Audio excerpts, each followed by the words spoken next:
आइए हम परमेश्वर के वचन से निकाल लें मरकुस रचित सुसमाचार उसका 6वां अध्याय पद संख्या 1 से लेकर के 6 तक। मरकुस रचित सुसमाचार 6वां अध्याय पद संख्या 1 से लेकर 6 हम इसे पढ़ लेंगे।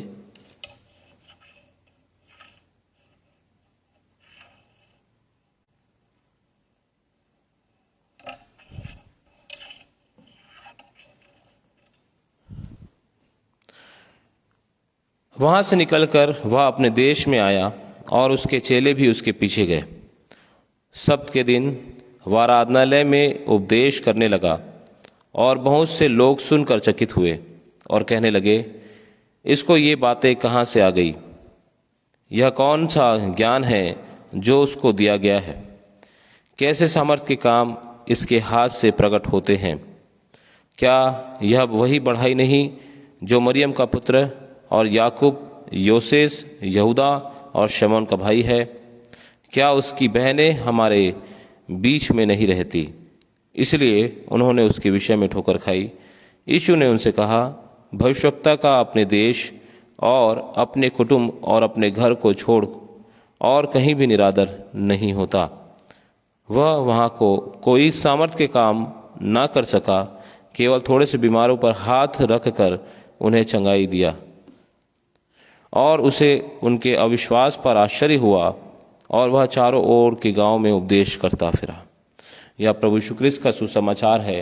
हे यीशु ख्रिस्त, तेरी स्तुति हो। आइए प्रार्थना करें। प्रभु जी, मेरे हृदय के विचार, मेरे होठों के बोल आपको ग्रहण योग्य हो। ऐ हमारे उद्धार करता, हमारी चट्टान। आमीन।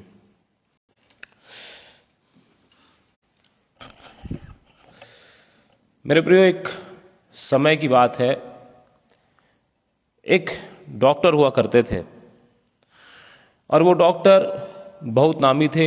उनका नाम आसपास के शहरों में बहुत फेमस था। बहुत लोग उनको जानते थे और दूर दूर से लोग उनके पास इलाज के लिए आते थे, सलाह के लिए आते थे और एक प्रकार से उनकी ख्याति पूरे शहर में और दूसरे नगरों में भी थी। लेकिन वो डॉक्टर जब भी अपने घर जाते थे और यदि घर पर होते थे और कोई बीमार होता था तो लोग उस डॉक्टर के पास अपना इलाज नहीं कराते थे। उसके परिवार के लोग उसके पास अपना इलाज नहीं कराते थे। कहते थे कि अरे ये तो क्या इलाज कर पाएगा या ये कैसे कर पाएगा। देखिए, यहाँ पर हम देखते हैं कि लोग उसे अपने घर का बेटा, अपने घर का कहना चाहिए, ये तो हमारे सामने बड़ा हुआ है, ये तो अभी तो डॉक्टर बना है, ये कर पाएगा कि नहीं कर पाएगा, एक संदेह व्यक्त करते हैं। मेरे प्रियो, ये संदेह उन्होंने इसलिए व्यक्त किया क्योंकि डॉक्टर बनने से पहले वो कितना नादान था या वो पहले क्या करता था, ठीक है, इस बात पर उनका ध्यान जाता है। वो ये नहीं देखते उसको कि वो डॉक्टर है, उसने डिग्री हासिल की है, उसने एजुकेशन हासिल किया है, उसने प्रैक्टिस की है और ये कुछ कर सकता है। वो ये देखते थे कि नहीं, ये तो हमारे सामने बड़ा हुआ है, ये कर पाएगा कि नहीं कर पाएगा। पहले तो इसने बहुत सी गलतियां की है, तो बहुत कुछ वो अपने पूर्वाग्रह के कारण से उस डॉक्टर के पास अपना इलाज नहीं कराते जो उनके घर का डॉक्टर है, परंतु वो स्वयं अपना इलाज कराने के लिए किसी दूसरे डॉक्टर के पास जाते हैं। ये ठीक इस प्रकार से है मेरे प्रियो, जो हम लोग अभी सुन रहे हैं। प्रभु यीशु मसीह के विषय में जैसे हम लोगों ने पढ़ा, यहाँ पर लिखा है प्रभु यीशु मसीह का अनादर। नासरत में यीशु मसीह का अनादर, नासरत में प्रभु यीशु मसीह का सम्मान ना किया जाना, नासरत में प्रभु यीशु मसीह पर विश्वास ना किया जाना। हम जानते हैं मेरे प्रियो, जब प्रभु यीशु मसीह का जन्म हुआ और प्रभु यीशु मसीह के माता और पिता प्रभु यीशु मसीह को नासरत नगर में लेकर के गए और बाइबल कहती है कि प्रभु यीशु मसीह का पालन पोषण नासरत नगर में हुआ। और नासरत नगर में जब प्रभु यीशु मसीह का पालन पोषण हुआ तो हम समझ सकते हैं मेरे प्रियो, प्रभु यीशु मसीह वहाँ का एक लोकल, एक मतलब कहना चाहिए लड़का बना, वहाँ का एक जवान रहा होगा, लड़का होगा, बच्चा होगा, जिसको लोग बचपन से देखते आ रहे हैं, जिसके पारिवारिक बैकग्राउंड को लोग बचपन से देखते आ रहे हैं और इस कारण से उनके मन में एक धारणा बनी हुई है कि ये तो हमारे सामने में पैदा हुआ, या तो हमारे सामने में पला बढ़ा, और ये तो हमारे सामने में ये प्रोफेशन का काम करता था। लेकिन जब प्रभु यीशु मसीह उपदेश देने लगे, जब प्रभु यीशु मसीह ने मिनिस्ट्री शुरू की, जब प्रभु यीशु मसीह सामर्थ के काम करने लगे, तो यहाँ पर 3 प्रश्न हम देखते हैं। देखिए दूसरे पद में लिखा है, शब्द के दिन वह आराधनालय में उपदेश करने लगा और बहुत से लोग सुनकर चकित हुए और कहने लगे, इसको ये बातें कहाँ से आ गई? पहली बात, परमेश्वर के वचन का ज्ञान कहाँ से आया? यह कौन सा ज्ञान है जो उसको दिया गया? ठीक है, कैसे सामर्थ के काम इसके द्वारा, इसके हाथों से प्रकट होते हैं? ठीक है, 2 बातें हैं। एक तो उपदेश देना कैसे आ गया, 3 बातें, उपदेश देने का टैलेंट कैसे आ गया, प्रीच करने का टैलेंट कैसे आ गया, दूसरी बात ज्ञान कहाँ से आया, और तीसरी बात सामर्थ के काम करने की क्षमता कहाँ से आई, कहाँ से इसके पास सामर्थ के काम करने की क्षमता आई। और लोग चकित हुए। और ये चकित होना ऐसा नहीं अरे बाप रे कितनी अच्छी बात है, परंतु ये बताइए कैसे कर सकता है? एक्सप्रेशन का चेंज होता है यहाँ पर। एक प्रकार से हम चकित कैसे हो जाते हैं, अरे वाह ये ऐसा भी कर सकता है, बहुत बढ़िया। लेकिन एक दूसरे तरीके से चकित कैसे होते हैं, अरे ये बढ़ाई का बेटा ऐसा भी कर सकता है। ये है उनके चकित होने का जो यहाँ पर हमको समझ में आता है। वर्णन जो है प्रभु यीशु मसीह के विषय में, जब वो चकित हो रहे हैं तो वो चकित इसलिए नहीं हो रहे हैं कि बहुत अच्छा काम कर रहा है, परंतु इसलिए चकित हो रहे हैं क्योंकि उनके बेटे वैसा काम नहीं कर पा रहे हैं, वो खुद वैसा काम नहीं कर पा रहे हैं। ठीक है, जो अच्छे पोस्ट में है, जो बड़े पोस्ट में उस नगर में रहे होंगे, हो सकता है कुछ अच्छे बड़े पोस्ट होंगे, कलेक्टर्स होंगे, वहाँ पर सिपाही होंगे, सूबेदार होंगे, बड़े पोस्ट में होंगे, समाज में बड़ा स्थान होगा, याजक के बेटे होंगे, बेटियां होंगी, खुद याजक होंगे, वो चकित हो रहे हैं, अरे ये बढ़ाई का बेटा, इसको कैसे ये सब पता चल गया। मेरे प्रिय, ये बात हम प्रभु यीशु मसीह के जीवन में देख रहे हैं कि उसके अपनों ने उस पर विश्वास नहीं किया। ये अविश्वास का जो कारण है वो केवल इतना है कि वो पूर्वग्रह से भरे हुए हैं, पूर्व अवधारणा से भरे हुए हैं, और इसलिए उन्होंने प्रभु यीशु मसीह को प्रभु जान करके अंगीकार नहीं किया, क्योंकि उनके लिए जो प्रभु यीशु मसीह की पुरानी इमेज है, पुरानी अवधारणा है, वो एक बढ़ाई की है। और यहाँ पर यदि हम पढ़ेंगे तो यहाँ पर लिखा हुआ है, देखिए तीसरे पद में, क्या यह वही बढ़ाई नहीं जो मरियम का पुत्र है और याकूब, योसेस, यहूदा और शमौन का भाई है? क्या उसकी बहनें यहाँ हमारे बीच में नहीं रहती? They all knows all the family backgrounds of Jesus Christ. वो लोग प्रभु यीशु मसीह के पारिवारिक जीवन को अच्छे से जानते हैं, परिवार के बैकग्राउंड को, पृष्ठभूमि को अच्छे से जानते हैं, और वो सारी बातों को जानते हैं। और यहाँ तक वो ये भी जानते हैं कि दूसरे जगह में आप यदि पढ़ेंगे तो वहाँ पर लिखा है कि क्या ये वही बढ़ाई का बेटा नहीं? प्रभु यीशु मसीह को उसके पिता के प्रोफेशन से जाना जाता है बढ़ाई का बेटा। लेकिन यहाँ पर आप यदि पढ़ेंगे तो मरकुस जो है उसको, क्योंकि मरकुस जो है वो पहली सुसमाचारों में लिखी जाने वाली पहला सुसमाचार है, और इसलिए हम जो थियोलॉजिकल कॉलेज में स्टडीज करते हैं, हम लोग मार्कुस रचित सुसमाचार को या मरकुस रचित सुसमाचार को हम ऑथेंटिक मानकर चलते हैं। मतलब हम इसमें दिए गए वर्णन को सत्य और सबसे ज़्यादा ऑथेंटिक, सबसे ज़्यादा विश्वसनीय मान के चलते हैं। और यदि इसमें ऐसा लिखा है, जहाँ पर इस प्रकार से लिखा है, क्या यह वही बढ़ाई नहीं, मतलब प्रभु यीशु मसीह को क्या बताया जा रहा है? बढ़ाई बताया जा रहा है। मेरे प्रियो, एक अवधारणा है जो पूरे भारतवर्ष में बहुत तेजी से फैल रही है और जिसका गलत प्रचार किया जा रहा है। प्रभु यीशु मसीह के जन्म का वर्णन है, प्रभु यीशु मसीह के 12 वर्ष तक बालक अवस्था का वर्णन है, लेकिन 30 वर्ष से लेकर के 30 वर्ष से पहले और 12 वर्ष के बाद, या 12 वर्ष से लेकर के 30 वर्ष के बीच के जो भाग है वो प्रभु यीशु मसीह का हमको बाइबल में नहीं मिलता। इसके वजह से बहुत से लोग ये कहते हैं कि प्रभु यीशु मसीह उन दिनों भारत देश में आए थे, एशिया में, यहाँ पर हमारे देश में आए थे, और उन्होंने कुछ हमारे भारत देश के महात्माओं से उन्होंने शिक्षा पाई, और वापस जा करके अपने जो देश में है या अपने नगर में क्या करे, उस संदेश को या उस ज्ञान को प्रचारा, और लोग वहाँ के चकित हुए।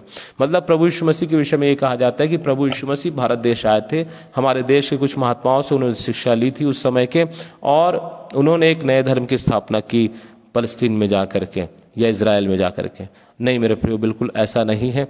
बाइबल इस प्रकार की कोई पुष्टि नहीं करती और ना तो इतिहास इस प्रकार की कोई पुष्टि करती है कि कोई व्यक्ति यरूशलेम से या फलस्तीन देश से भारत देश में आया था यीशु नाम का और जिसने इस प्रकार की शिक्षा वहां पर वापस ले जा करके दी थी। परंतु बाइबल इसका उत्तर दे रही है। बाइबल क्या कह रही है? क्या यह वही बढ़ाई नहीं? मतलब प्रभु यीशु मसीह बढ़ाई थे। 12 वर्ष के बाद प्रभु यीशु मसीह ने, या जैसे उनके पिता की मृत्यु हुई, इतिहासकार कहते हैं कि प्रभु यीशु मसीह की पिता की मृत्यु के पश्चात प्रभु यीशु मसीह ने, क्योंकि वो घर के बड़े बेटे थे, अपनी पारिवारिक जिम्मेदारी उठाई, अपने घर की जिम्मेदारी उठाई। और जब वो काम करने लगे तो उन्होंने कोई दूसरा काम नहीं किया परंतु अपने पिता का प्रोफेशन, अपने पिता का कार्य उठाया और वो स्वयं क्या बन गए? बढ़ाई बन गए। वो स्वयं बढ़ाई बन गए। और यहाँ पर इसका वर्णन है, क्या यह वही बढ़ाई नहीं? मतलब प्रभु यीशु मसीह ने अपनी मिनिस्ट्री शुरू करने से पहले, 30 वर्ष के पूर्व, बपतिस्मा लेने से पहले, सेवा शुरू करने से पहले, परमेश्वर के राज्य का प्रचार करने से पहले बढ़ाई का काम किया और बढ़ाई का काम किया। और जब वो अपने नगर में जाकर के प्रचार करने लगे, उपदेश करने लगे, देखिए कब? बपतिस्मा के बाद। कब? प्रभु यीशु मसीह अपनी सेवकाई शुरू करने के बाद जब अपने नगर में प्रचार करने के लिए गए, नासरत नगर में गए, तो लोग चकित हुए। इसको ये ज्ञान कहाँ से आ गया? इसको ये बोलने की सामर्थ कहाँ से आ गई? इसके पास सामर्थ के काम करने की शक्ति कहाँ से आ गई? मेरे प्रियो, चकित होने लगे क्योंकि उन्होंने प्रभु यीशु मसीह का अभी तक एक ही रूप देखा था और वो रूप था बढ़ाई का। वो रूप था एक साधारण मनुष्य का। वो रूप था एक छोटे काम करने वाले व्यक्ति का, समाज में जो छोटा काम करते हैं, बढ़ाई का काम करते हैं, उस व्यक्ति का। उस तरीके से हम कह सकते हैं कि उस प्रकार से इमेज प्रभु यीशु मसीह की पहले बनी हुई थी। लेकिन मेरे प्रियो, यह इमेज अब बदल रही है। यह इमेज एक प्रकार से दूसरे ट्रांसफॉर्म हो रही है। जो प्रभु यीशु मसीह अब तक नासरत नगर के लोगों को लिए एक बढ़ाई थे, एक बढ़ाई के बेटे थे, एक लोकल थे, अब वो सेवकाई शुरू कर रहे हैं। अब वो परमेश्वर की योजना को पूरा करने के लिए, काम करने के लिए आगे बढ़ रहे हैं। और जब काम करने के लिए आगे बढ़ रहे हैं तो प्रभु यीशु मसीह को अवश्य है कि वो जा करके मंदिर में उपदेश करे, आराधनालय में उपदेश करे और उन वचनों को जो उसके विषय में लिखी गई है, उन वचनों को जो परमेश्वर ने इनकी आंखों से छिपा रखी है, उनको दोबारा जागृत करे। और जब प्रभु यीशु मसीह ने प्रचार करना शुरू किया, जब प्रभु यीशु मसीह ने उपदेश देना शुरू किया, शब्द के दिन वहां पर लिखा है, वहां से निकलकर वह अपने देश में आया और उसके चेले भी उसके पीछे गए। और सप्त के दिन जब वो आराधनालय में प्रचार करने लगा, मेरे प्रिय, लोग चकित हुए। लोग समझ नहीं पा रहे थे कि ये जो बढ़ाई है ये कैसे चेले बना रहा है, कैसे उपदेश कर रहा है, कैसे इसके द्वारा बीमार चंगे हो रहे। और वहां के लोग क्या हो गए? चकित हुए। और ये चकित होना सकारात्मक नहीं है परंतु नकारात्मक, क्योंकि आगे लिखा है, यीशु ने उनसे कहा, और माफ कीजिएगा, तीसरे पद में आखिरी भाग में लिखा हुआ है, क्या उसकी बहनें हम यहाँ हमारे बीच में नहीं रहती? इसलिए उन्होंने उसके विषय में ठोकर खाई। क्यों ठोकर खाई? क्योंकि वो प्रभु यीशु मसीह पर विश्वास नहीं कर पा रहे थे, क्योंकि उनका पूर्वाग्रह, क्योंकि उनकी पूर्व अवधारणा, क्योंकि उनकी पूर्व मानसिकता, जो संकुचित मानसिकता है, उनको विश्वास करने नहीं दे रही है प्रभु यीशु मसीह पर। इस पूरे वाक्यांश में यदि हम कुछ सीख सकते हैं मेरे प्रियो, यदि इस पूरे पेरिकोपे में, पैराग्राफ में हम कुछ सीख सकते हैं तो ये है, हमें अपनी पूर्व अवधारणा से बचना चाहिए। हम कई बार मसीह परिवारों में जन्म लेते हैं, और मसीह परिवारों में जो जन्म लेते हैं वो कई बार इसी कारण से प्रभु यीशु मसीह पर विश्वास नहीं करते हैं, क्योंकि वो ये सोचते हैं कि हम जन्म से मसीह हैं और हम जन्म से प्रभु यीशु मसीह चर्च जाते हैं, संडे स्कूल जाते हैं, तो हमको विश्वास करने की क्या ज़रूरत। हम विश्वास को वो बारीकी से समझ नहीं पाते हैं कि चर्च जाना अलग बात है, विश्वास करना अलग बात है, समुदाय में होना अलग बात है, लेकिन व्यक्तिगत विश्वास अलग बात है, पारिवारिक विश्वास अलग बात है, व्यक्तिगत विश्वास अलग बात है। मेरे प्रिय, प्रभु यीशु मसीह के वचन में स्पष्ट लिखा गया है कि मैं अब से इज़राइल से वो कहावत अलग कर दूंगा कि जो इस प्रकार से है कि अंगूर खाए पुरखा ने और दांत खट्टे हुए बच्चों के। अंगूर खाए पुरखा ने और दांत खट्टे हुए बच्चों के। मतलब प्रभु यीशु मसीह क्या कह रहे हैं कि जो पाप अपराध पुराने समय में हमारे पूर्वजों ने किए हैं, मैं उसका बदला बच्चों से नहीं लूँगा। इसका मतलब क्या है? इसका मतलब ये है कि प्रभु यीशु मसीह प्रत्येक व्यक्ति से उसके ही कर्मों का प्रतिफल लेगा, उसके ही व्यक्तिगत कार्यों का न्याय करेगा। उसके वजह से उसके बेटे पे शाप नहीं है, उसके वजह से उसके खानदान पे शाप नहीं है। और यदि हम इसी बात को भविष्यवक्ता की पुस्तकों में देखें, यहेजकेल की पुस्तक में देखें, तो वहाँ पर वो स्पष्ट करता है कि जो पाप करेगा वही मरेगा। और ये जो पुरानी बातें थी, जो जिससे एक व्यक्ति पाप करता था और 7 पुरखों तक उसको श्राप मिलता था, मेरे प्रियो, इसका जो वर्णन है पुराने नियम में वो हटा दिया गया है। अब जो पाप करेगा, जो प्राणी पाप करेगा वही मरेगा। तो जब जो प्राणी जो पाप करेगा वही मरेगा, तो इसका मतलब ये है कि प्रत्येक व्यक्ति के व्यक्तिगत जिम्मेदारी है कि वो प्रभु यीशु मसीह पर विश्वास करे।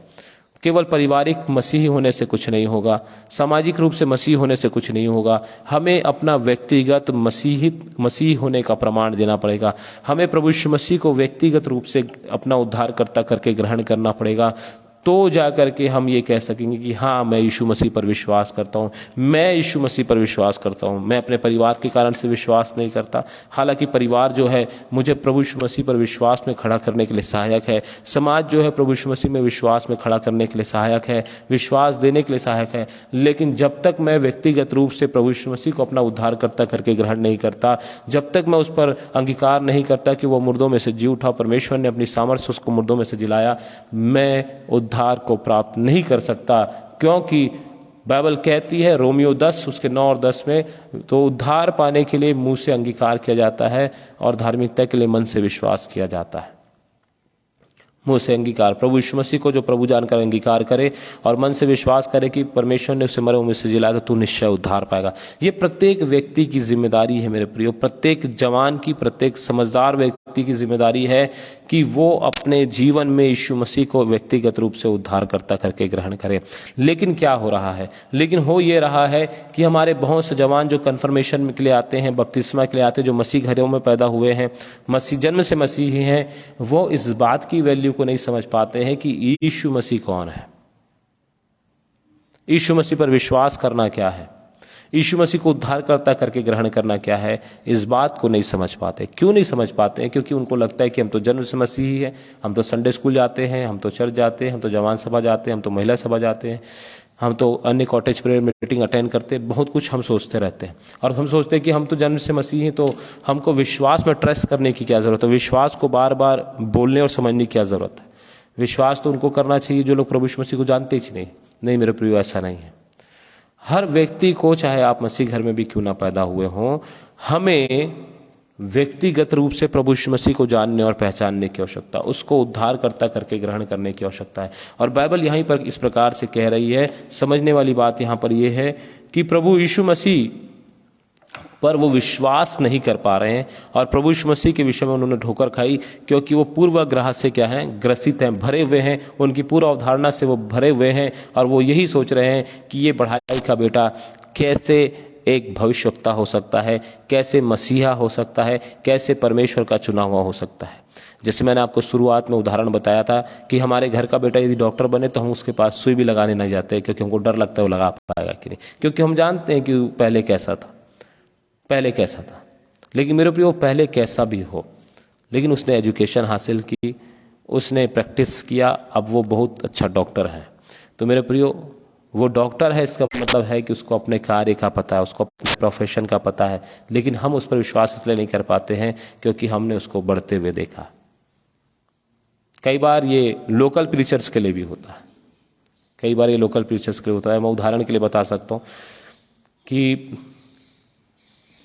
एक कलीसिया में एक जवान बचपन से बढ़ा, संडे स्कूल से लेकर के, जवान सभा से लेकर के, और पास्टर कमेटी में भी रहा, चर्च पंचायत में भी रहा।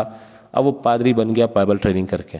लेकिन लोग आज भी उसको पादरी इसलिए नहीं समझते हैं, लोग आज भी उसके नाम को इसलिए लेकर बोलते हैं अब्राहम या दूसरा नाम। मैं अपने लिए ही बोल रहा हूँ, ठीक है, क्योंकि मैं अभी भी अपने चर्च में ही हूँ, सेंट पॉल चर्च कैथेड्रल में।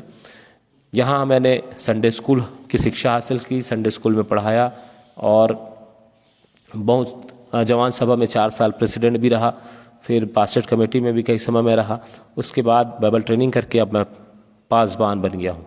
लेकिन बहुत से जो मेरे प्रिय हैं, जो कलीसिया के लोग हैं, वो आज भी मुझे वो बालक ही समझते हैं, छोटा बच्चा ही समझते हैं, या जवान ही समझते हैं जिन्होंने मेरे को जवान सभा में देखा। ये बात इसलिए होती है क्योंकि वो मेरे बचपन को जानते हैं। और बाइबल कहती है कि कोई भी भविष्यवक्ता अपने नगर में आदर नहीं पाता। इसका वही मतलब नहीं कि कलीसिया मसीह मुझे निरादर करती है, लेकिन जो एक सीरियसनेस है, जो एक गंभीरता है, वो गंभीरता लानी या आनी बहुत मुश्किल हो जाती है जब आप उसी नगर के, उसी कलीसिया के मेंबर होते हैं। यहाँ पर प्रभु यीशु मसीह के साथ वही हो रहा है। प्रभु यीशु मसीह को लोग एक साधारण मनुष्य मान रहे, हल्के में ले रहे हैं। कारण ये है कि वो उन्हें बचपन से जानते हैं। और मेरे प्रियो, उन्होंने उसके विषय में ठोकर खाई। ये उनके अविश्वास का नतीजा है।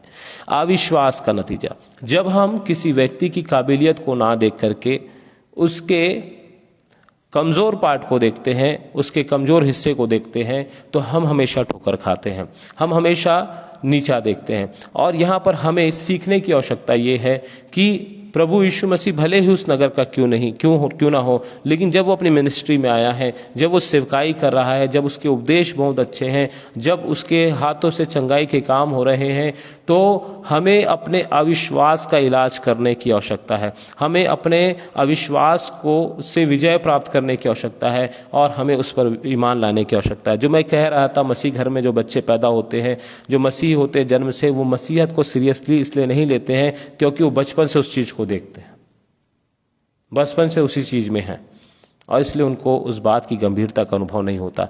लेकिन मेरे प्रियो, हर जवान को, हर व्यक्ति को, हर लड़का, हर एक लड़की को गंभीर रूप से अपने विषय में सोचना है, क्योंकि ये मजाक की बात नहीं है। क्योंकि इसके आत्मिक जीवन में हमें एक बात को भूलना नहीं है, जो न्याय की बात है, जो न्याय की बात है। जब प्रभु यीशु मसीह न्याय करेगा तो वो ये नहीं देखेगा कि जन्म से मसीही है कि नहीं, ये नया मसीह है कि पुराना मसीह, ये नहीं देखेगा। वो तो न्याय हमारे विश्वास के आधार पर करेगा, हमारे कर्म के आधार पर करेगा। और इसलिए मेरे प्रियो, हमें हमारे बच्चों में ये सीरियसनेस लाने की आवश्यकता है, हमें हमारे समाज में सीरियसनेस लाने की आवश्यकता है, गंभीरता लाने की आवश्यकता है कि प्रभु यीशु मसीह को हम मसीह होने के कारण हल्के में ना जांचें, परंतु उसे गंभीरता से लें। और इसलिए हम देखते हैं कि हमारे जो मसीह जवान हैं, वो आसानी से बहकाए जाते हैं शैतान के द्वारा। जो मसीह घरों में पैदा होते हैं, वो जवान आसानी से बहकाए जाते हैं, क्योंकि वो मसीहत को लाइटली लेते हैं, हल्के में लेते हैं, गंभीरता से नहीं लेते हैं। प्रभु यीशु मसीह की कुर्बानी को, उसकी क्रूस पर से शहादत को और उसके पुनरुत्थान को जो जवान है वो बिल्कुल मजाक में लेते हैं, क्योंकि वो सुन के क्या हो चुके हैं, सिर्फ सुनने वाले हो चुके हैं। वो गंभीरता उनके जीवन में नहीं है। लेकिन वहीं पर एक नए विश्वासी को आप देखेंगे, एक ऐसे विश्वासी को जो अभी प्रभु यीशु मसीह को उद्धारकर्ता करके ग्रहण किया है, तो उसके पास एक रीज़न है प्रभु यीशु मसीह पर विश्वास करने का, एक कारण है विश्वास करने का, और वही कारण उसको प्रभु यीशु मसीह में जड़ पकड़ने के लिए सहायता देता है। क्या कारण हो सकता है मेरे प्रियो? हो सकता है उसने प्रभु सच्चे ईश्वर की खोज कर रहा होगा और उसको प्रभु यीशु मसीह के उपदेश के द्वारा, बाइबल के द्वारा प्रभु यीशु मसीह ही सच्चा परमेश्वर लगा होगा। उसने सत्य की पहचान की होगी और बाइबल कहती है उसने सत्य को जाना होगा, सत्य ने उसको स्वतंत्र कर दिया होगा, इसलिए वो प्रभु यीशु मसीह पर विश्वास करता है। उसने चंगाई पाई होगी, नया अनुभव किया होगा, 10 जगह 10 लोगों के पास गया होगा, 10 जगह 10 प्रार्थना भवनों में वो जाकर प्रार्थना करवाया होगा। प्रार्थना भवनों मतलब चर्च को छोड़ करके, ठीक है, दूसरे आराधनालय स्थलों में जाकर के प्रचार किया, अपने लिए प्रार्थना कराया होगा, लेकिन उसकी प्रार्थनाएं नहीं सुनी गई और वो चंगा नहीं हुआ होगा। लेकिन जब प्रभु यीशु मसीह के पास आया तो उसने छुटकारा और चंगाई पाई, इसलिए वो विश्वास करता है। उसके पास एक सॉलिड रीजन है विश्वास करने का, उसके पास एक दृढ़ विश्वास करने का एक कारण है, इसलिए वो प्रभु यीशु मसीह पर क्या कर रहा है? विश्वास कर रहा है। मेरे प्रियो, हमारे जवानों के पास, हमारे घर के बच्चों के पास क्या ऐसा कोई ठोस कारण है जिसकी वजह से वो प्रभु यीशु मसीह पर विश्वास करता है? बहुत मुश्किल से होता है, बहुत मुश्किल से वो अनुभव कर पाते हैं कि हाँ, यीशु मसीह ही सच्चा परमेश्वर है, क्योंकि अधिकतर समय हम केवल नाम के मसीह हो जाते हैं, क्योंकि हम उसको अनुभव नहीं करते। हमारा प्रभु यीशु मसीह को अनुभव करना अनिवार्य है। देखिए आगे क्या लिखा है परमेश्वर के वचन में, 4 पद में, 3 पद के अंतिम लाइन में लिखा है, इसलिए उन्होंने उसके विषय में ठोकर खाई। 4 पद, यीशु ने उनसे कहा, भविष्यवक्ता का अपने देश और अपने कुटुंब और अपने घर को छोड़ और कहीं भी निरादर नहीं होता। मतलब जब प्रभु यीशु मसीह हमारे घर में पहले से ही है तो वो अपने ही नगर में है, अपने ही घर में है, और इसलिए यदि हमारे जवान, हमारे बच्चे प्रभु यीशु मसीह पर विश्वास नहीं कर रहे हैं, इसका मतलब ये है कि प्रभु यीशु मसीह अपने नगर में आज भी निरादर पा रहा है, आज भी उसका अनादर हो रहा है। समझिए मेरे प्रिय, बहुत गंभीरता से यदि हमने अपने बच्चों को जो मसीह घर में पैदा हुए हैं प्रभु यीशु मसीह की गंभीरता नहीं सिखाई है, प्रभु यीशु मसीह का परिचय उनसे नहीं कराया है, प्रभु यीशु मसीह से रूबरू नहीं कराया है, तो आज भी हमारे बच्चे यदि प्रभु यीशु मसीह को साधारण मान रहे हैं या उसकी सामर्थ्य को नहीं पहचान पा रहे हैं, तो आज भी प्रभु यीशु मसीह हमारे घरों के अंदर निरादर पा रहा है, अनादर पा रहा है। अब इस बात को हमें समझने की आवश्यकता है कि कैसे हम अपने बच्चों को प्रभु यीशु मसीह की शिक्षा प्रदान करें और उनको ईमानदार मसीह बनाएं, ताकि प्रभु यीशु मसीह का अनादर हमारे घरों में जो जन्म से हम लोग मसीह हैं ना हो सके। मैं एक छोटी सी गवाही बताना चाहूँगा अपने जीवन के विषय में। जब मैं प्रभु यीशु मसीह को नहीं जानता था, नहीं विश्वास करता था, तो मैं क्रिश्चियन घर में पैदा हुआ और चूंकि मेरे घर वाले चर्च नहीं आते थे, मेरे घर से कोई चर्च नहीं आता था, जबकि मेरा घर सेंट पॉल्स कैथेड्रल से मात्र 200 मीटर 250 मीटर की दूरी पर है। हमारे घर से जब कोई कलीसिया में नहीं आता था, चर्च में नहीं आता, तो हमारे घर में ना प्रार्थना होती थी, ना दुआ होती थी, कुछ नहीं होता था। लेकिन मैंने पूरा अपना जीवन जो है 14 वर्ष तक, बचपन से लेकर 14 वर्ष तक मैंने बिना प्रभु यीशु मसीह के गुजारा है। मैंने उन तमाम दूसरे ईश्वरों की उपासना की है जिनको मैं जानता था। मैं उनके आराधनालय स्थल में, उनके कहना चाहिए तीर्थ यात्रा में भी मैं खाली पैर नंगे पांव गया। मैं सुबह उठ करके पौधे की उपासना किया करता था, आप समझ सकते हैं कौन से पौधे की। उसमें प्रत्येक दिन पानी डाला करता था और हर त्योहारों में मेरी भागीदारी होती थी। मैं मूर्तियां बना करके भी उसकी उपासना किया करता था, फोटो ला करके उसके सामने उपासना किया करता था, प्रभु यीशु मसीह की नहीं, अन्य ईश्वरों की। और ये इसलिए हुआ मेरे प्रियो, क्योंकि मैंने प्रभु यीशु मसीह को, मेरे घर वालों ने मुझको नहीं बताया और ना तो वो खुद जानते थे। लेकिन जब हम लोगों ने जाना, मैं शॉर्ट में बता रहा हूँ, जब हम लोगों ने जाना, तब मेरे लिए प्रभु यीशु मसीह पहली बार मेरे जीवन में आने वाला हुआ। प्रभु यीशु मसीह को मैंने पहली बार जाना। यदि मैं जन्म से जानता प्रभु यीशु मसीह कौन है और यदि मैं व्यक्तिगत रूप से ग्रहण नहीं करता, तो हो सकता है कि मैं भी सतही मसीही होता। हाँ, मैं तो प्रभु यीशु मसीह को जानता हूँ, मैं तो क्रिश्चियन हूँ। लेकिन मैंने क्रिश्चियन होने को और प्रभु यीशु मसीह को जानने को गंभीरता से इसलिए लिया क्योंकि मेरे लिए प्रभु यीशु मसीह पहली बार मेरे जीवन में प्रवेश किए, पहली बार मैंने उसके विषय में जाना। लेकिन मेरे प्रियो, यहाँ पर समझना ये है कि हमारे बच्चे जो जन्म से मसीही हैं, जन्म से मसीह, बहुत बार बार इस चीज़ को बोल रहा हूँ, जिनको आप बचपन से संडे स्कूल भेज रहे हैं, जवान सभा में भेज रहे हैं, वो बच्चे मसीह यीशु को इसलिए सीरियसली नहीं लेते हैं क्योंकि हम उसकी गंभीरता को बचपन से नहीं सिखाते हैं, उसकी सामर्थ्य को बचपन से नहीं सिखाते हैं। और सीखते भी हैं बच्चे तो धीरे धीरे जाकर के प्रभु यीशु मसीह खास से साधारण हो जाता है, खास से साधारण हो जाता है। हर बच्चे हमारे भटक जाते हैं और उनको भय नहीं रहता यीशु मसीह का कि यदि वो गलत भी करेंगे तो प्रभु यीशु मसीह उनका न्याय करेगा, क्योंकि हम प्रभु यीशु मसीह को अच्छा ही दर्शाते हैं। मेरे प्रिय, प्रभु यीशु मसीह हर समय हमारे लिए अच्छे हैं, हमसे प्रेम करने वाले हैं, लेकिन उसका एक और रूप हमको बचपन से बच्चों को बताना है, वो ये है कि प्रभु यीशु मसीह न्याय करने वाला है। और यदि हम उसके अनुसार नहीं चलेंगे, उस पर विश्वास नहीं करेंगे, उसकी शिक्षा को नहीं ग्रहण करेंगे, तो नर्क हमारे लिए तैयार है। इस बात को पहले बच्चों को सिखाना चाहिए। जो डर बोलते हैं, हम डर दिलाते हैं ना बच्चों को। जब बच्चे खाना नहीं खाते तो कहते बच्चे खा ले, खाना नहीं तो बाबा आ जाएगा, कोई उठा के ले जाएगा। हम इतनी नकारात्मक चीज़ों से बच्चे को डरा कर खाना खिलाते हैं। बच्चा खाना खाता है, एक खाना खिलाने के लिए हम लोगों को हम बच्चों को डराते हैं, 10 प्रकार के उदाहरण देते हैं। मेरे प्रिय, प्रभु यीशु मसीह से डराने के लिए मैं नहीं कह रहा हूं, लेकिन जो न्याय होने वाला है, जो प्रभु यीशु मसीह न्याय सिंहासन पर बैठेगा, जब न्याय किया जाएगा, जीवन की पुस्तक खोली जाएगी, जो भी बात है वहां पर होगी, उसके विषय में हमको डराने की आवश्यकता है। बेटा ऐसा करोगे तो तुम्हारे को नरक मिलेगा, ताकि वो प्रभु यीशु मसीह की शिक्षा को गंभीरता से ले सके और न्याय की शिक्षा को गंभीरता से लेकर। तो पूर्व अवधारणा से जो हमारे बच्चे हैं वो पूर्व अवधारणा से ग्रसित, अरे प्रभु यीशु मसीह तो प्रेम करते हैं, क्षमा कर देंगे। और एक उदाहरण बहुत जो शराब पीने वाले वो देते हैं, प्रभु यीशु मसीह ने तो खुद शराब बनाई। नहीं मेरे प्रिय, ऐसा बिल्कुल भी नहीं है। प्रभु यीशु मसीह ने शराब नहीं परंतु दाखरस बनाया, जिसको हम ग्रेप जूस भी कह सकते हैं। ठीक है, अंत में देखते वह वहां कोई सामर्थ का काम नहीं कर सका, केवल थोड़े से बीमारों पर हाथ रख करके, देखिए स्ट्रेस करके बोल रहा हूं, हाथ रख करके उन्हें चंगा किया। ठीक है, मतलब जबरदस्ती चंगा करना पड़ा, चलो चंगा हो जाओ भाई साहब। प्रभु यीशु मसीह सामर्थ के काम हमारे घरों में क्यों नहीं कर पाते? हम लोग कई बार प्रार्थना करते हैं ना, जो मसीह घरानों में जन्मे हैं, जन्म से मसीही हैं, वो चमत्कार की कामना करते रहते हैं, है ना, कि कुछ चमत्कार हो जाए, हमारे बीमार बच जाएं, हमारे घर की परिस्थितियां सुधर जाए, लेकिन हमारे जीवन में हो नहीं पाता। सामर्थ्य के काम हम नहीं देख पाते, छुटकारा, चंगाई, शांति, ये हम अपने घर में कई बार नहीं देख पाते, बहुत प्रार्थना करने के बाद। और फिर बोलते ब्रदर हम इतना प्रार्थना करते हैं, प्रभु यीशु मसीह सुनते क्यों नहीं?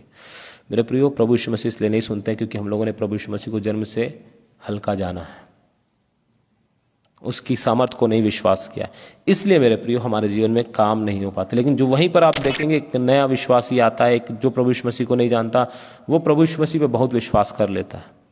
क्यों कर लेता है? उसको पता है कि और कहीं पर उद्धार नहीं मिल सकता, मैं सब जगह आ गया, अब यही मेरे पास सहारा है जो मेरे को छुटकारा दे सकता है। और वो दिल से विश्वास करता है, वो दिल से सब पर विश्वास किया, लेकिन जब दिल से विश्वास करने के बाद सारे दूसरे ईश्वरों ने, या कहना चाहिए दूसरे सामर्थ करने वालों ने, डिवाइन एंटिटी ने जब काम नहीं कर सके, तब वो प्रभु यीशु मसीह पर भी सच्चा विश्वास करता है, बोले कि अब मैं इसी के पास विश्वास करूंगा। और मेरे पे वहां पर उसका विश्वास जब वो करता है तो प्रभु यीशु मसीह उनको चंगाई देते, सामर्थ्य देते हैं, ताकि उनका विश्वास भी बढ़े। और जब उनका विश्वास बढ़ता है, जब वो चंगाई पा लेते हैं, तो ऐसा विश्वास बढ़ता है कि वो प्रभु यीशु मसीह को ही अपना उद्धारकर्ता मानते हैं। लेकिन हमारे यहाँ क्या होता है, विश्वासियों के घरों में क्या होता है, हम उतना विश्वास नहीं कर पा रहे हैं, क्योंकि हमने प्रभु यीशु मसीह की काबिलियत को, सामर्थ्य को क्या कर लिया है, छोटा आंक लिया है, छोटा आंक लिया है। क्योंकि हम जन्म से प्रभु यीशु मसीह को जानते हैं, इसलिए उसकी वैल्यू कम हो जाती है। लेकिन ऐसा नहीं होना चाहिए। इसी बात के लिए तो हमको समझने की आवश्यकता है कि प्रभु यीशु मसीह हमारे घर में निरादरित नहीं होना चाहिए, अनादर नहीं होना चाहिए। हमें उस पर पूरा विश्वास करना चाहिए। और यदि हम उस पर पूरा विश्वास नहीं करेंगे तो यहाँ पर लिखा है बीमारों को, थोड़े से बीमारों को चंगा कर पाएगा। वो सामर्थ्य काम हमारे घर में नहीं कर पाएगा, बीमारों को भी ले दे के चंगा कर पाएगा। क्यों होगा ऐसा? क्योंकि हमने प्रभु यीशु मसीह पर विश्वास नहीं किया।